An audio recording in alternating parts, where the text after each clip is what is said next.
Il y a une question qui pose la question. Avant la conversion, qu'est-ce que ça veut dire quand on est dans une famille chrétienne?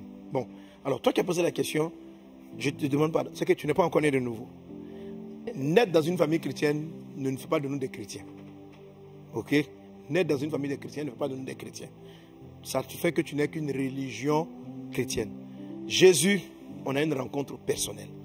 Il y a toujours une vie avant Jésus, il y a toujours une vie après Jésus. Amen. Si ta chrétienté se confond à ta naissance, c'est que tu n'as pas encore vu vraiment le Christ.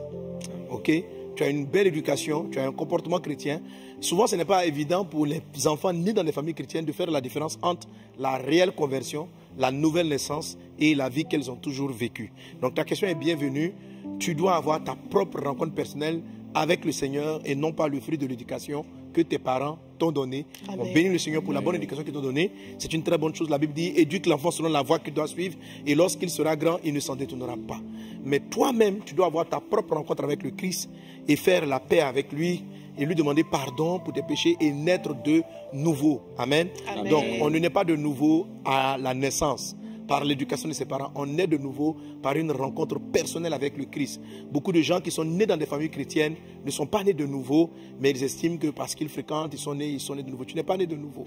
Tu n'es pas né de nouveau. Jésus a dit à l'expression nouvelle naissance, Jésus l'a dit à une personne qui est née dans l'environnement de foi, qui a grandi dans l'environnement de foi. On est dans Jean chapitre 3 et Jésus donc dit à Nicodème, Nicodème, ce qui est né de la chair est chair, ce qui est né de l'esprit est esprit. Amen. Voilà. Amen. Il dit Nicodème, si tu ne nais pas une seconde fois, tu ne peux pas hériter le royaume de Dieu. Amen. Tu es un docteur de la loi, tu connais la parole, tu as toujours grandi dans le cadre de la parole, tu connais les saintes écritures, mais Nicodème, si tu n'es pas né de nouveau, tu n'es pas sauvé. Et Nicodème va donc comprendre ce que c'est que la nouvelle naissance. Toi aussi comprends ce qu'est la nouvelle naissance. Donc,